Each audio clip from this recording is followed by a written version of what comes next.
আসসালামু আলাইকুম। এখন একটি ভিডিও বানাচ্ছি। এটা হচ্ছে আমড়া গাছ। একেবারে ঠান্ডা, খুব শীতল একটি জায়গা, গ্রাম্য পরিবেশে। দেখুন আমরা এখন একজন ব্যবসায়ীর সাথে আমি কথা বলবো। ছোট হোক বড় হোক, প্রত্যেকটা পেশাকেই সম্মান প্রদর্শন করুন। এই যে চাচা, চাচা আপনার এলাকাটা না কোথায়?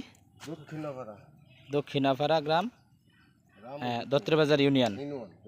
ঠিক আছে, পাগলা থানা। চাচা খুব পরিশ্রমী একজন মানুষ।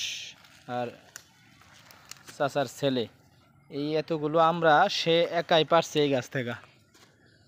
খুব পরিশ্রমী একটি কাজ। প্রত্যেকটা পেশা ভালো যদি তা সঠিক এবং হালাল পথে হয়। প্রত্যেকটা পেশাকে আমরা সম্মান প্রদর্শন করব। খেটে খাওয়া মানুষদের প্রতি সম্মান শ্রদ্ধা আজীবন।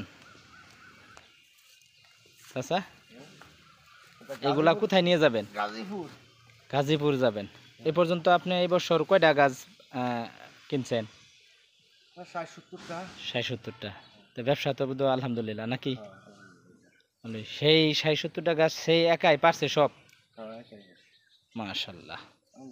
আপনার ছেলে কয়জন? দুই ছেলে। তারা হেলেও কি এই ব্যবসায় করে?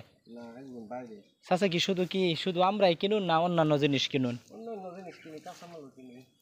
চাচা কাঁচামালও কিনবেন? হ্যাঁ, কাঁচামাল বলতে বেগুন, আলু, পেঁয়াজ, রসুন। আচ্ছা আচ্ছা আচ্ছা। তাহলে আপনার নাম্বারটা এখানে দিয়ে দিব।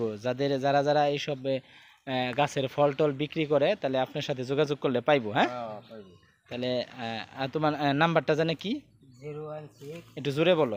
016 17 28 43 35।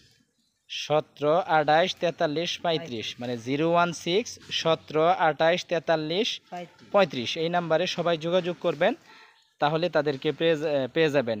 বিভিন্ন ধরনের ফলমূল যারা আমরা বাজারে গিয়ে বিক্রি করতে পারি না, তাদের সাথে যোগাযোগ করলে আপনারা সহজে এটা সমাধান পেয়ে যাবেন। তার নাম্বারটা আমি আবার লিখেও দিব। সে সরাসরি তার নাম্বারটা বলছে, তার সাথে যোগাযোগ করবেন। ধন্যবাদ। সবাই ভালো থাকবেন। প্রত্যেকটা পেশা তথা প্রত্যেকটা ব্যবসাকে সাপোর্ট করবেন। হালাল পথে যে কোনো কর্মই হোক না কেন, নিঃসন্দেহে এটা সম্মানের। আসসালামু আলাইকুম ওয়া রাহমাতুল্লাহ।